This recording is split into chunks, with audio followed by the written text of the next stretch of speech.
agak grogi masuk YouTube. Oke. Calon YouTuber. Oke.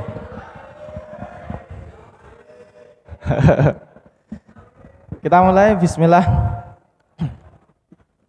Assalamualaikum warahmatullahi wabarakatuh.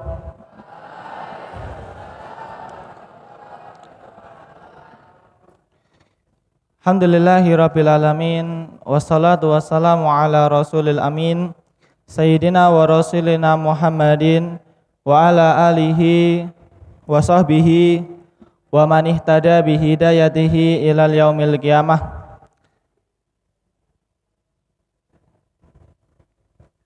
Subhanaka la ilma lana illa ma 'allamtana innaka antal alimul hakim. Allahumma alimna ma yanfa'una wanfa'na bima 'allamtana wazidna bi rahmatillahi ilman nafi'an. Ayyuhas syabab, ayyuhat tulab, ayyuhat talabah, kaifa halukum jami'an?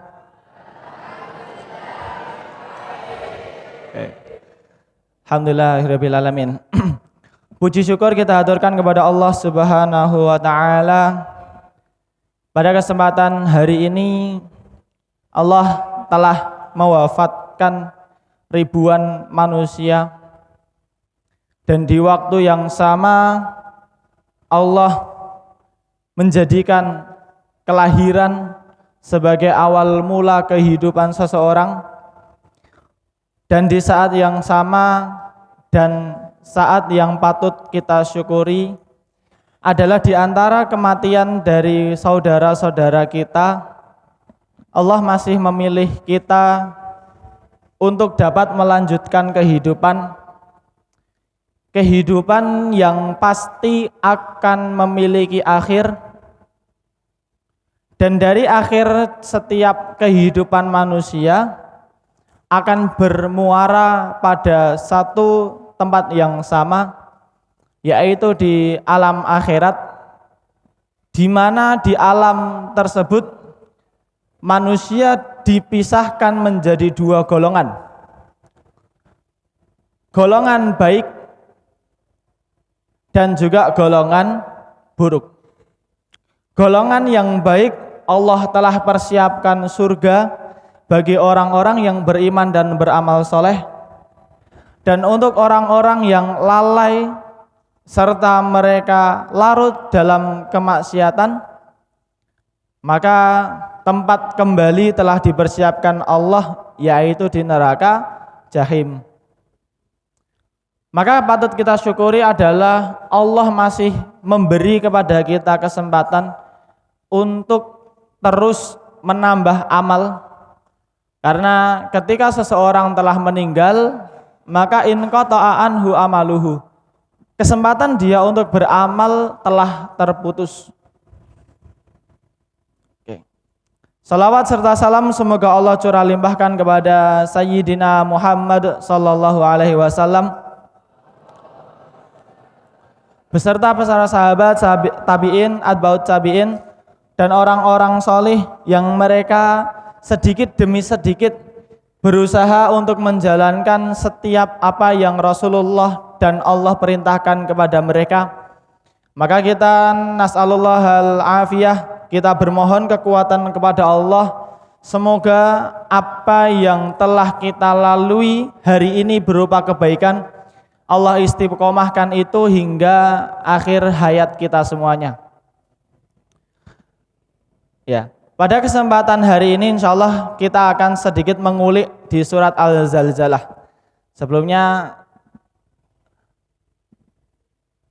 saya ingin menyampaikan kepada adik-adikku semuanya, setiap sesuatu yang kalian hadapi itu hendaknya untuk mempersiapkan apapun yang kalian hadapi.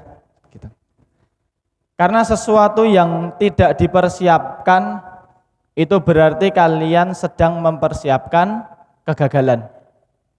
Termasuk kebaikan atau usaha kita untuk berada di majelis ini adalah usaha kita untuk mempersiapkan diri nanti menghadapi pengadilannya Allah Subhanahu wa taala. Saya diminta dari kakak IPM itu untuk menggantikan jadwal dari salah satu ustadz kemarin gitu. Lalu saya mempersiapkan, ini tadi saya belajar, saya bawa buku ini untuk persiapan supaya saya ingin memberitahukan kepada kalian bahwa apapun yang mau kalian hadapin itu hendaknya dipersiapkan gitu. Dipersiapkan. Termasuk saya sendiri ketika mau ada kajian seperti ini juga saya mempersiapkan, mencari materi, kemudian mendengarkan materi dari ustadz-ustadz yang kompeten dalam bidangnya. Nah, pada kesempatan pada sore hari ini kita akan sedikit mengulik firman Allah Subhanahu wa taala di surat Al-Zalzalah. Surat Al-Zalzalah adalah surat yang ke berapa? 99. Itu dari urutan penomoran Al-Qur'an. Tetapi ada perbedaan yang terjadi di kalangan ulama terkait dengan penurunan surat Al-Zalzalah ini. Ada sebagian yang memaknai bahwa Al-Zalzalah ini turun sebelum Rasulullah hijrah. Artinya ayat ini turun termasuk ke dalam golongan Makkiyah. Ya. Batasan antara Makkiyah atau Madaniyah itu pendapat yang terkuat adalah kapan terjadinya penurunan surat tersebut. Kapan? Waktu, bukan tempatnya. Karena nanti Rasulullah setelah beliau ke Madinah, nanti beliau ada peristiwa Fathul Makkah. Dan di peristiwa kembalinya Rasulullah ke Makkah beserta para sahabat itu Rasulullah masih menerima wahyu.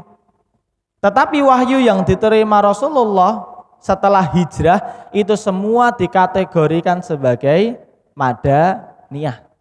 Meskipun beliau menerima risalah itu di kota Mekah.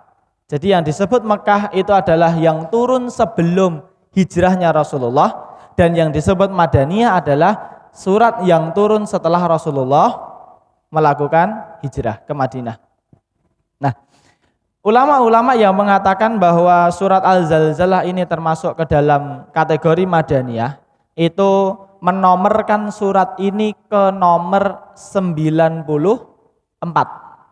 94 ini adalah diurutkan berdasarkan inzalis surah.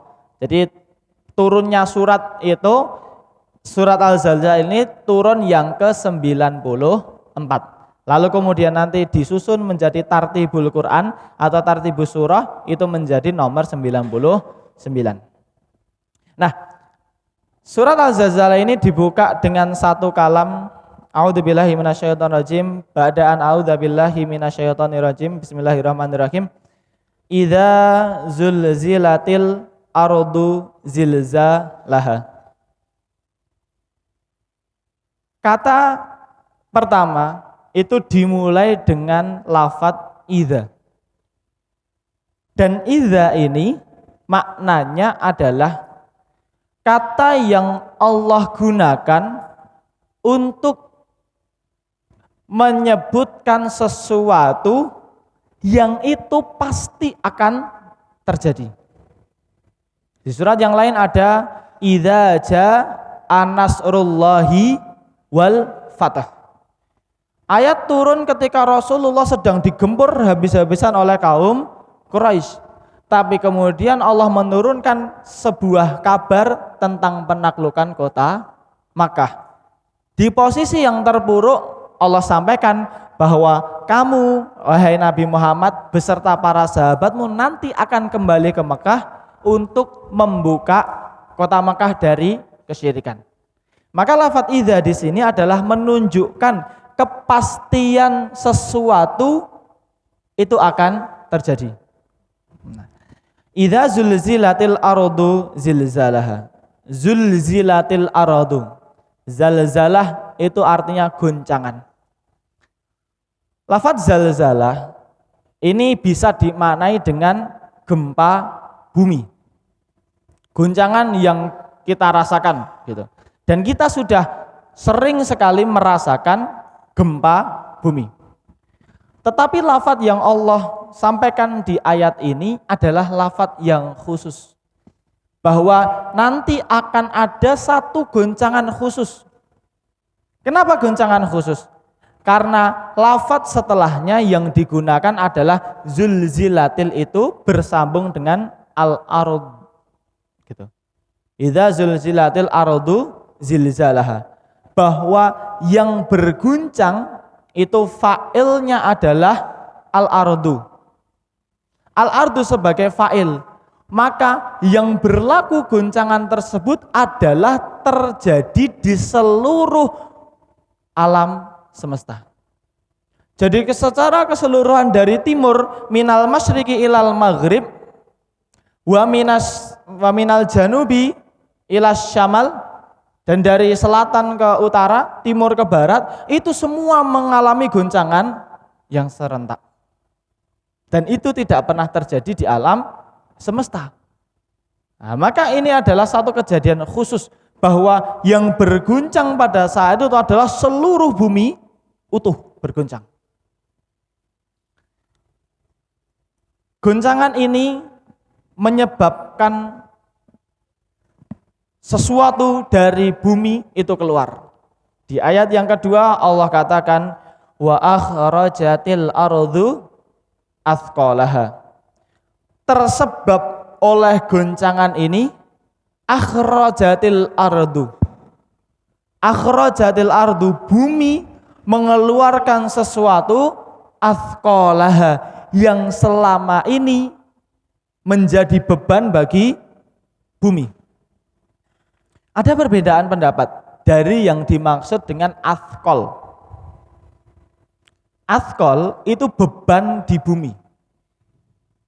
Ada ulama yang mengatakan bahwa proses pengeluaran sesuatu yang berada di bumi itu terjadi di goncangan pertama.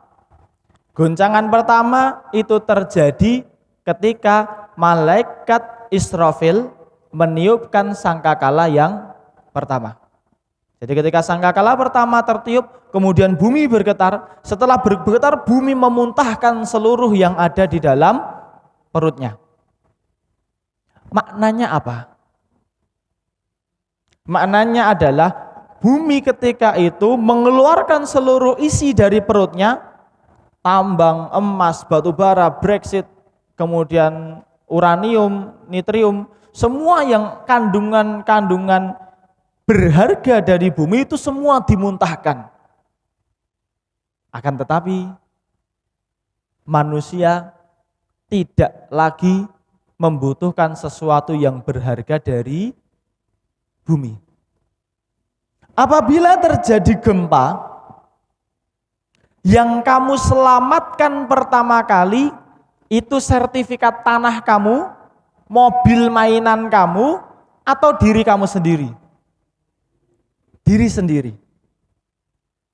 Goncangan yang kecil itu menyebabkan kepanikan. Yang mana kepanikan itu kita sudah tidak lagi peduli terhadap sesuatu yang ada di sekitar kita. Yang penting kita berusaha mencari jalan keselamatan. Bahkan di gempa Yogyakarta 2006 itu orang-orang yang baru mandi pagi, karena itu kejadiannya pagi, itu langsung berlarian keluar dari kamar mandinya. Dan baru sadar setelah 10 menit gempa itu berhenti. Sadar, manusia di sekitarnya juga tidak peduli. Ternyata ada orang yang keluar dari kamar mandi tidak berpakaian. Ya ada, ceritanya ada. Kenapa? Karena ketakutan itu menjadikan manusia tidak lagi peduli dengan apapun. Maka ketika bumi terjadi goncangan pertama, mengeluarkan seluruh isi berharga yang selama ini kita cari-cari, emas semua keluar, berlian keluar. Tapi manusia tidak lagi memerlukan harta benda dunia. Yang mereka pikirkan pada saat itu adalah bagaimana cara untuk selamat. Itu yang berpendapat bahwa terjadinya goncangan itu pada sangkakala tiupan pertama. Tetapi ada yang mengatakan bahwa yang terjadi bumi mengeluarkan isinya itu terjadi pada sangkakala tiupan kedua.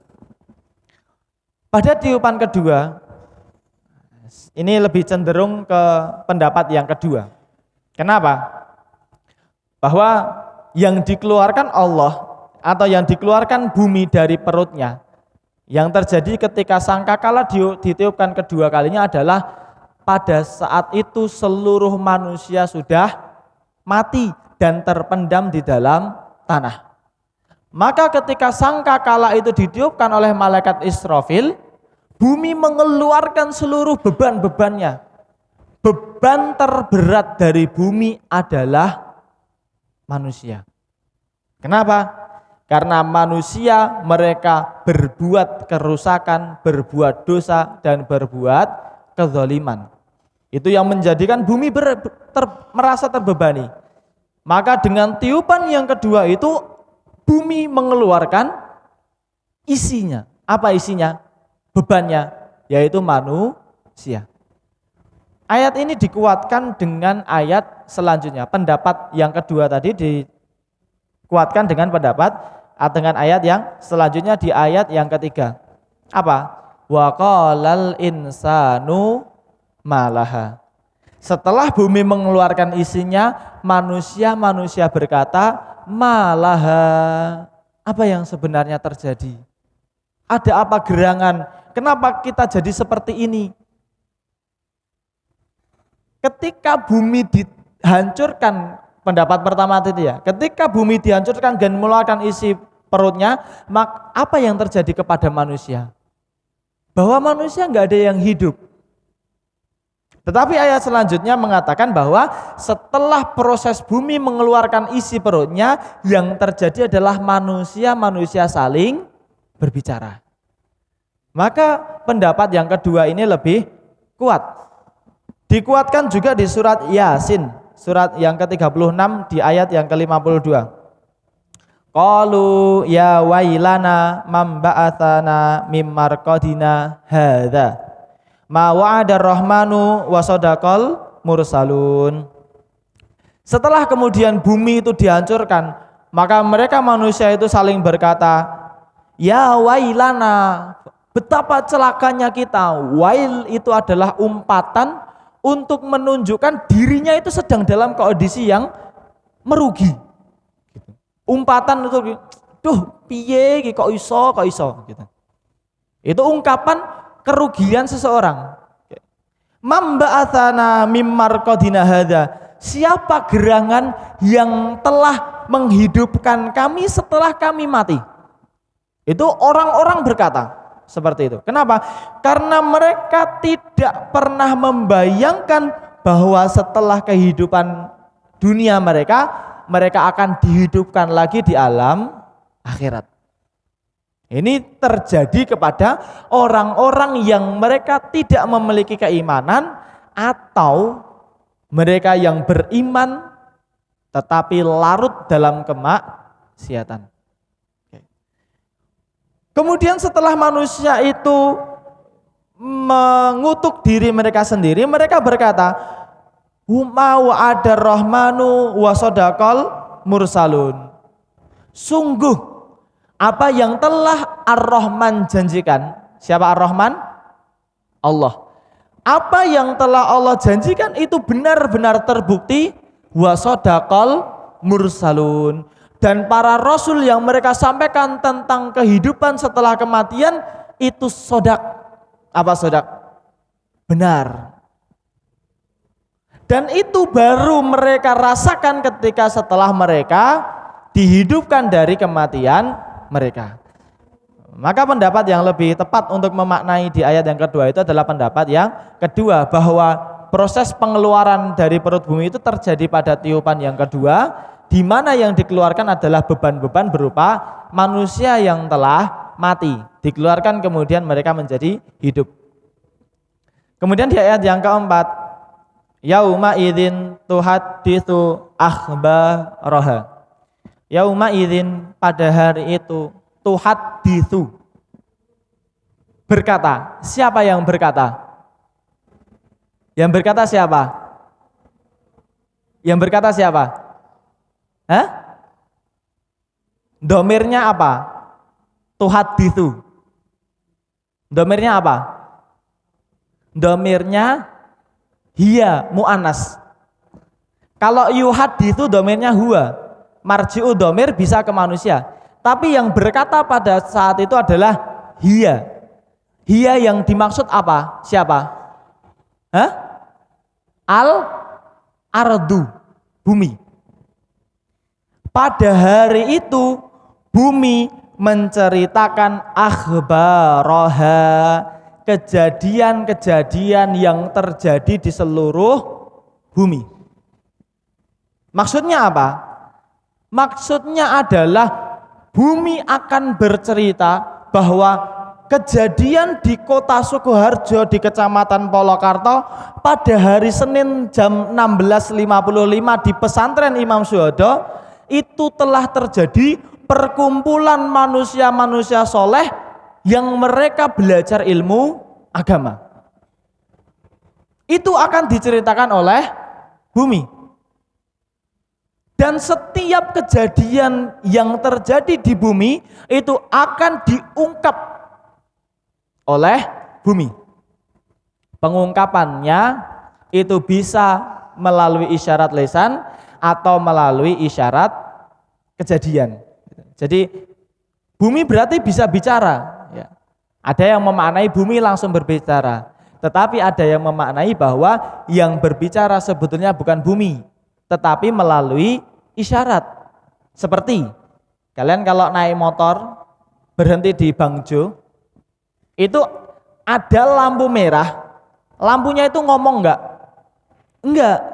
Tapi pengendara sudah ngerti bahwa kalau lampunya berwarna merah kamu harus berhenti. Seakan-akan lampu itu mengatakan ini merah, jatahmu berhenti dulu. Baru setelah nanti kuning terus hijau, semua manusia akan lanjutkan perjalanan lewati perempatan itu. Alatnya tidak berbicara, tetapi dengan isyarat itu manusia akan ngerti bahwa oh ini karepe ini, merah karepe berhenti, hijau karepe jalan. Gitu. Lah, ketika bumi pada saat itu menjelaskan detail kejadian, waktu, tempat, dan seluruhnya, siapa pelakunya, itu akan diungkapkan secara penuh oleh bumi. Maka kemudian Rasulullah SAW itu pernah ngendikan bahwa ketika kamu selesai menjalankan sholat wajib dan engkau hendak menjalankan sholat sunnah, maka sebaiknya kamu cari tempat lain, entah satu atau dua langkah dari tempat kamu sholat. Mengapa? Semakin banyak tempat yang kamu jadikan sujud, semakin banyak kamu akan mendapatkan atau memiliki saksi-saksi kebaikan yang akan kamu dapatkan di akhirat. Ju'ilal ardu kulluhu masjidan, bahwa seluruh tanah di muka bumi itu dijadikan Allah sebagai masjid, apa? Tempat sujud. Maka bersujudlah dimanapun engkau kehendaki. Yang kemarin main-main futsal itu, yang ngegolke terus sujud, itu nanti juga akan bersaksi bahwa ketika kamu mencetak gol, kamu berbahagia. Yang pertama kali kamu ingat dalam kebahagiaan kamu itu adalah Allah Subhanahu wa ta'ala. Dan bumi itu nanti akan bersaksi. Setiap kebaikan dan setiap keburukan itu akan ditampilkan. Bagaimana penampilannya? Dahulu itu cuman mengatakan bahwa yang ditampilkan itu hanya sekilas-sekilas saja.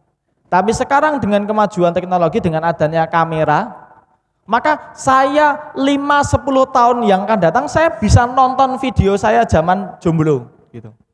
5-10 tahun nanti, oh baik saya dulu ya kemaki ya bocah gitu. Baik saya dulu juga keren gitu. Gitu. Saya bisa nanti nonton video saya di 5-10 tahun. Kalian juga sama. Ketika kalian nyimpen memori kalian kelas 7, kelas 8, kelas 9, nanti kalian tonton ketika kalian sudah punya anak, sudah punya cucu. Nih, Dek, apa nih, Nak? Foto Bapak dulu ketika mondok gitu. Masih ora kerasan tapi tetap eksis foto gitu. Gitu. Lah, dengan adanya kemajuan teknologi ini sebagian mufasir memaknai bahwa akan dikabarkan itu seluruh adegan-adegan yang kalian lakukan dari kebaikan-kebaikan ataupun keburukan kalian.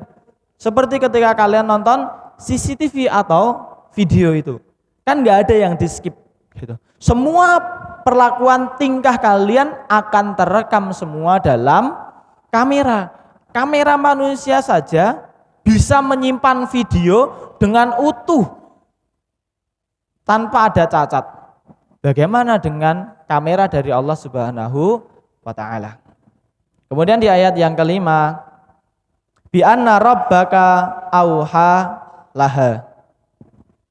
Nah, manusia pada saat itu bertanya, apa yang menyebabkan bumi itu terguncang? Dan kenapa kamu bumi bersaksi dengan persaksian yang tidak kamu kurangin dan tidak kamu tambahi? Kenapa semua kamu ungkap? Gitu. Maka kemudian bumi mengatakan bi anna rabbaka auha laha. Karena sesuatu yang saya jalani ini adalah titah atau perintah langsung yang datang dari Allah Subhanahu wa taala. Ada yang menarik di lafadz auha.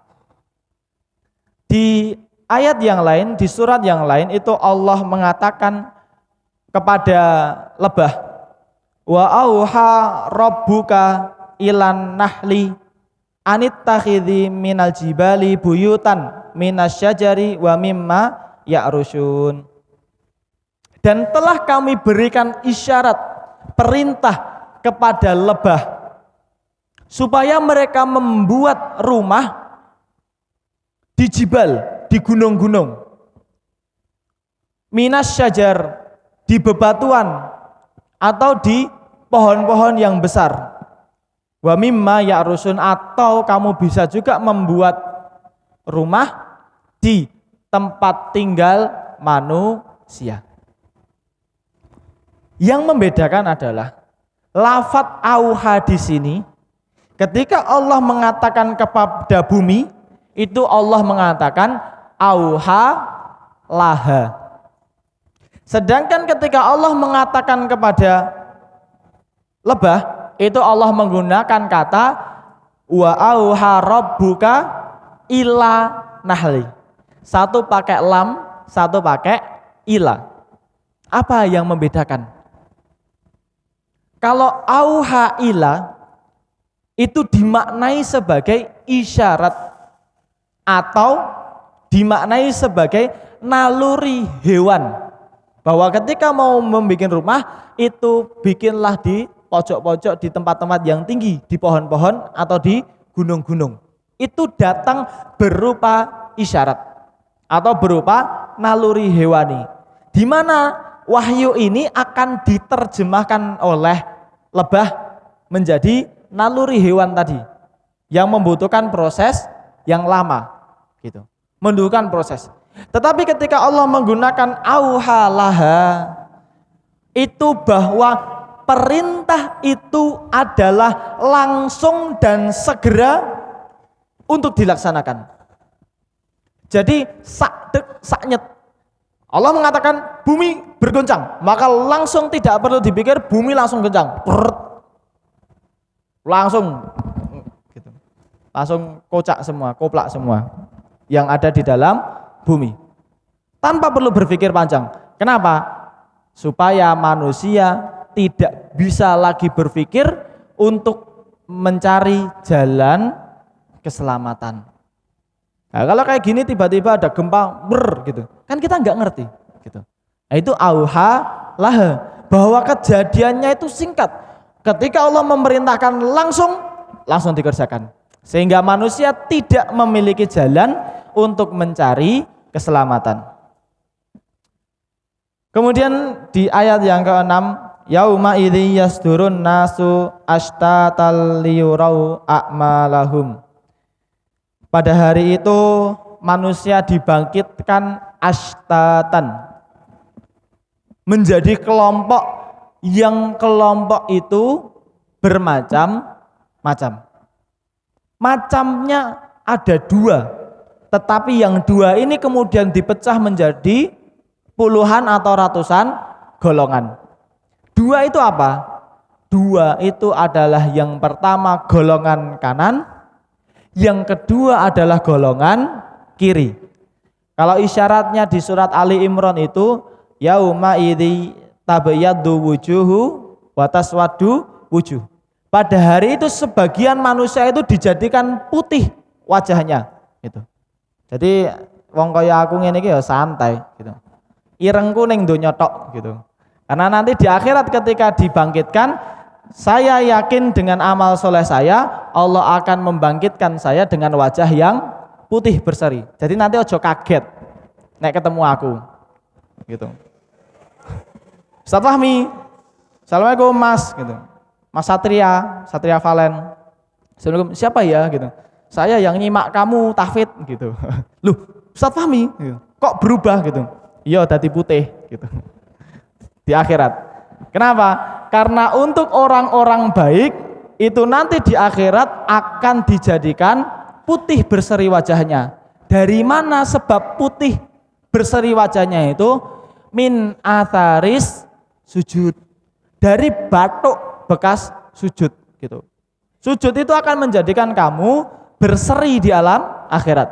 Sedangkan di golongan kiri itu tabyadu wujuh. Taswadu wujuh. Akan menjadi hitam wajahnya gitu. Bule-bule sing ra salat itu putih saiki. Kim Jong Un, bukan. Presiden Korea Utara. Sorry, salah. Opa-opa Korea itu yang putih-putih itu. Blackpink. Terus Black currant, black pepper itu nanti semua akan jadi ireng gitu. Nanti tak ece ganti mereka di akhirat. Syukur salera gelem salat gitu. Nah, manusia akan dipisahkan menjadi dua golongan, golongan putih dan golongan hitam. Golongan putih nanti akan terpecah. Kenapa? Karena surga itu bertingkat dan mereka akan dibangkitkan berdasarkan tingkatan dan golongan yang akan mereka masuki. Di surga pun juga sama.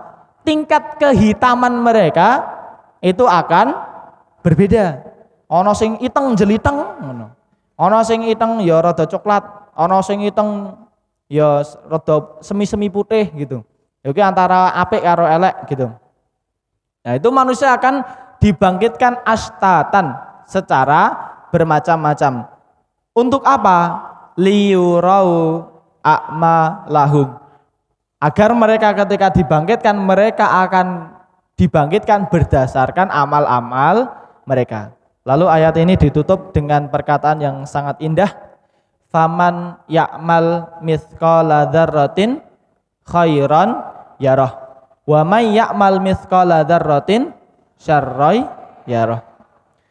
Ayat yang pertama membahas tentang kebaikan. Di mana kebaikan itu Allah mulai dengan fa. Sedangkan di ayat kedua Allah membahas tentang keburukan, balasan buruk. Di mana balasan buruk itu Allah menggunakan wasilnya adalah wawu, bukan fa. Apa bedanya? Kalau di dalam ilmu nahwu, fa itu artinya sesuatu itu akan disusulkan dalam waktu yang dekat. Kalau wa itu adalah sesuatu itu datang atau disusulkan tapi ada jeda waktunya. Gitu.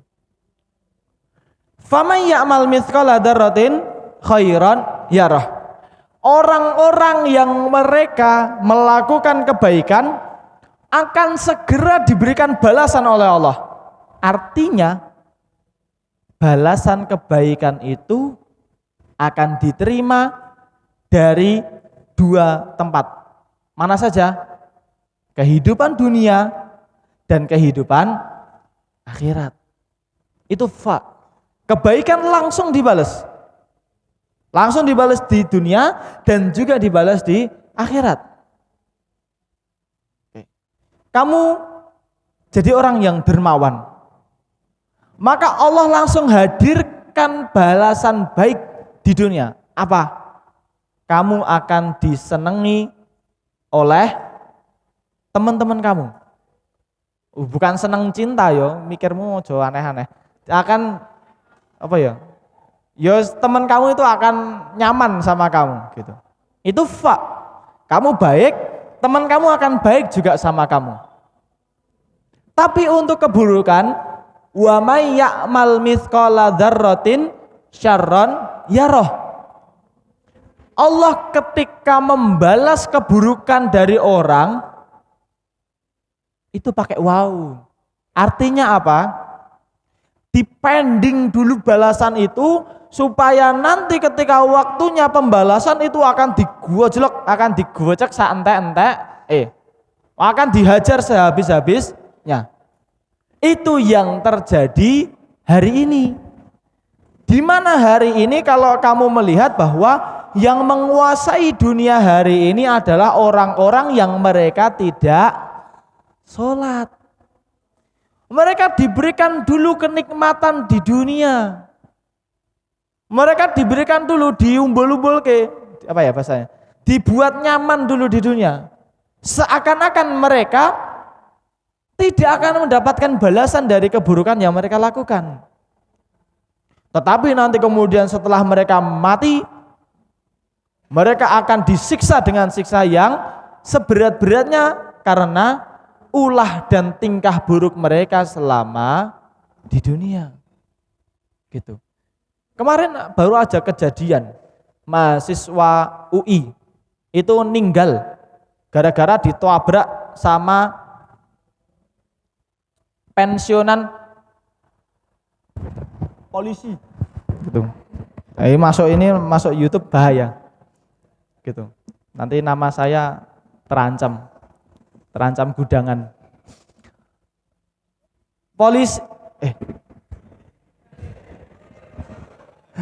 Ditabrak oleh oknum P titik gitu. Ya. Sampai mahasiswanya itu meninggal dunia. Lalu kemudian diproses, hasil yang ya tidak mencengangkan juga sih, udah biasa. Apa hasilnya? Tersangkanya adalah mahasiswa itu yang ditabrak. Kenapa? Karena dia lalai. Wes ketabrak, mati, meninggal, cek disalahke gitu. Sudah jatuh tertimpa tanah. Orang mati kok ditimpa tangga, mati ditimpa tanah gitu. Sudah jatuh tertimpa tanah. Sudah dia jalannya santai, ditabrak. Kemudian setelah jatuh, meninggal, diproses hukum, ternyata yang salah adalah korban. Gitu. Mungkin pada saat ini santai gitu. Mereka akan tetap bisa senang-senang dengan pangkat dan jabatan serta apa yang mereka miliki. Tapi nanti di akhirat jangan berharap banyak gitu. Pangkatmu, bintangmu 17 itu protol disuabet malaikat. Kamu bintang 3, peng gitu. Langsung terkapar dia. Itu wa may ya'mal mithqala dzarratin syarran yarah. Di dunia mereka dibuat santai, dibuat nyaman, dibuat enak. Namanya apa? Istidraj. Apa itu istidraj? Istidraj itu adalah kondisi di mana kamu dibuat seakan-akan hidup kamu nyaman, padahal kamu berbuat dosa. Berbuat dosa dibuat santai, dibuat nyaman, dibuat enak. Nah, tetapi nanti ketika udah masanya, hati-hati. Hukuman pasti akan selalu lebih berat. Mengapa istidraj ini diberikan? Supaya ketika dia terlena dengan amal buruknya dia akan terus menambah keburukan-keburukan.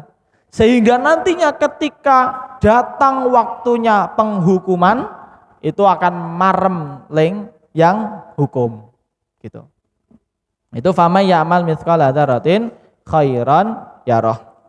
Nah, dari surat Al-Zalzalah ini, oh ya, ada satu lagi, dzarrah. Dzarrah itu adalah isyarat terkecil yang menunjukkan sesuatu. Jadi sesuatu yang paling kecil, yang bisa dilihat oleh manusia. Ketika ayat ini turun, dulu para mufasir memaknai bahwa yang dinamakan dzarrah itu semut. Tapi kemudian ada hewan yang lebih kecil dari semut. Apa? Anak semut gitu. Karena dulu nggak ada mikroskop.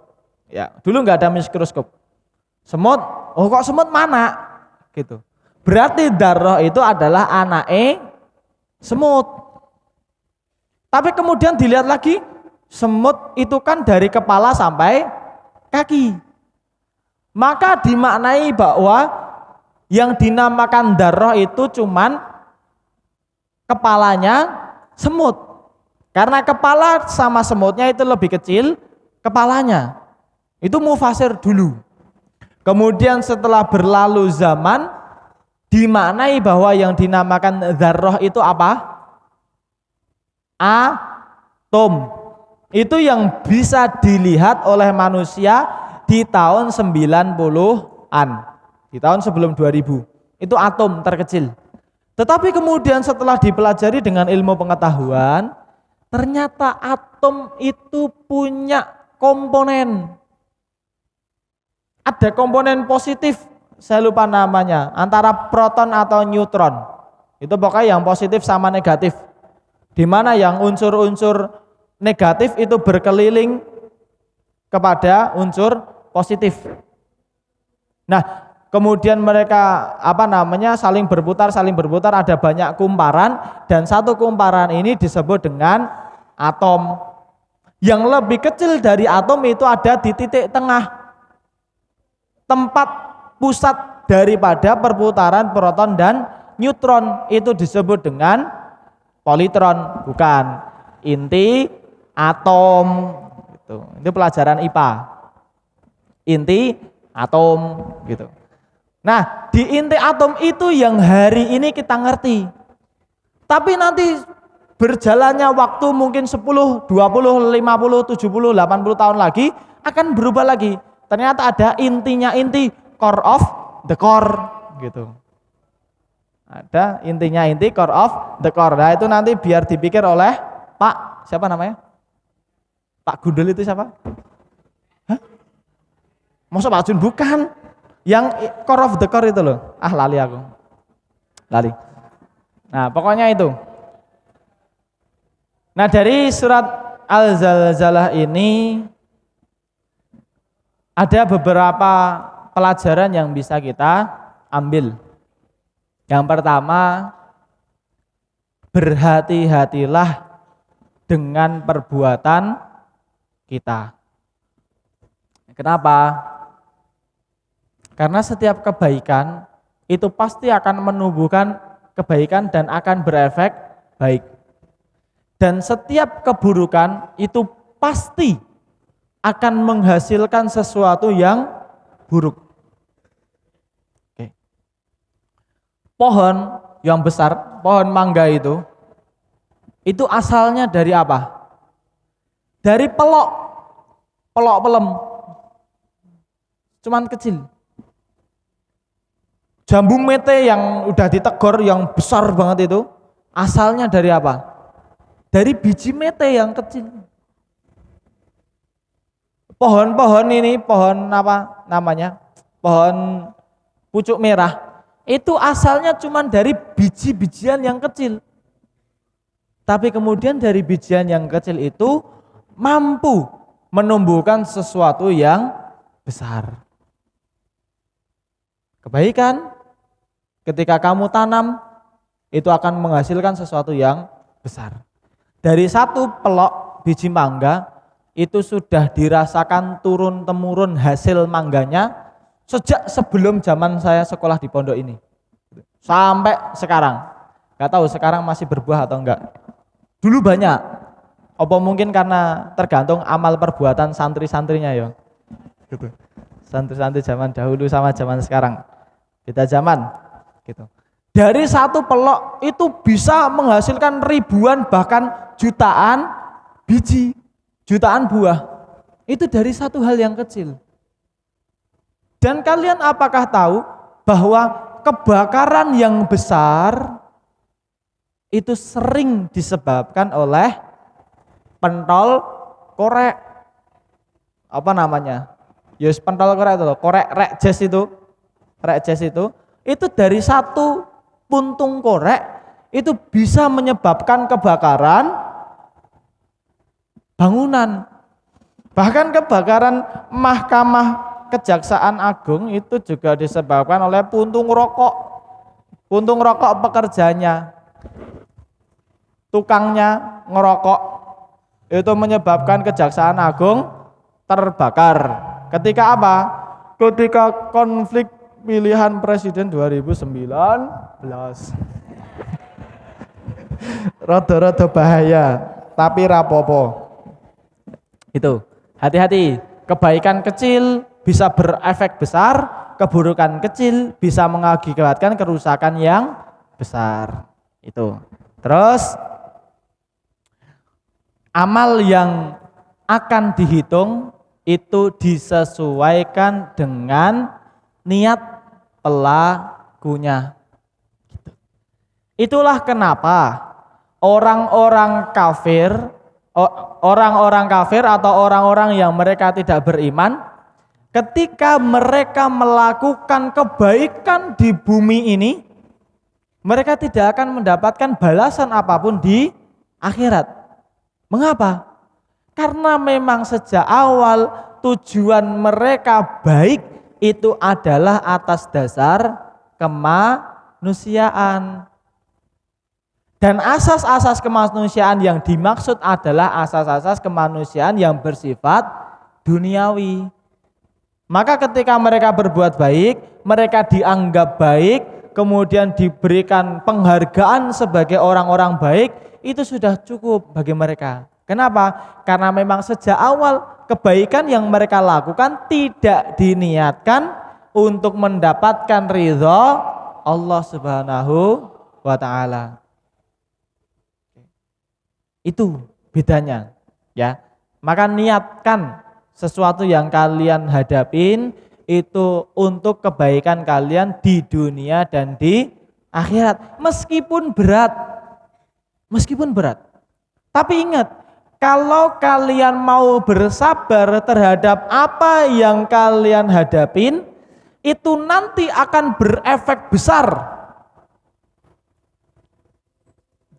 yang akan kalian dapatkan di suatu hari nanti. Saya dulu juga males yang namanya muhadoroh. Males saya. Meskipun saya 5 tahun jadi staf muhadoroh, 4 tahun sejak kelas 7. Kelas 7, kelas 8, kelas 9, kelas 10 saya staf muhadoroh. Jadi mudabir saya hampir 2 tahun jadi muhadoroh juga. Sampai jeleh saya bagi muhadoroh. Dulu ketika saya kelas 7, misalkan saya malas untuk ikut muhadharah, maka kalian gak akan melihat perform Ustadz Fahmi di depan kalian. Gitu. Itu kalau dulu saya males-malesan muhadharah. Ada pilihannya. Teman saya di kamar mandi, belakang depan anak kelas 12 itu, kamar mandi kelas 12 itu. Setiap kali muhadharah itu selalu nongkrong di situ. Masuk dulu, absen, hadir gitu. Terus kemudian izin ke kamar mandi, dikuanceng, gebir sampai setengah 9 dari habis isya. Kenapa? Untuk menghindari kegiatan muhadharah. Efeknya apa? Efeknya dirasakan nanti. Gitu. Saya dulu nggak pernah bayang bisa berbicara di depan seperti ini. Yang saya hadapin dulu, ya sudah, tugas saya dulu muhadharah di depan adik-adik kelas, di depan teman-teman, di depan kakak kelas, itu yang saya jalanin. Saya nggak pernah berpikir bahwa saya akan bisa ngomong di sini. Gitu. Tetapi ketika kamu bersabar menjalani sesuatu yang kalian hadapin, efek baiknya akan pasti kamu dapatkan nanti. Kesabaran kamu di pondok itu nanti akan berefek besar ketika kamu lulus. Jangan sampai kamu nyesel, rugi ketika kamu sudah lulus dari pondok, sedangkan kamu tidak mendapatkan sesuatu yang seharusnya bisa kamu dapatkan di pesantren. Gitu. Pak, ajari saya ngaji dong Pak. Ketika kalian ngobrol sama anak kalian, maaf nak, ngaji ini Bapak elek gitu. Lu bukannya Bapak foto di pondok ya Pak, katanya Bapak sekolah di pondok. Waktu ini ngaji Bapak turu gitu. Gitu. Oleh waktu ini kiroah Bapak kelekaran. Waktu ini hafalan tahfidz Bapak mulai pulang.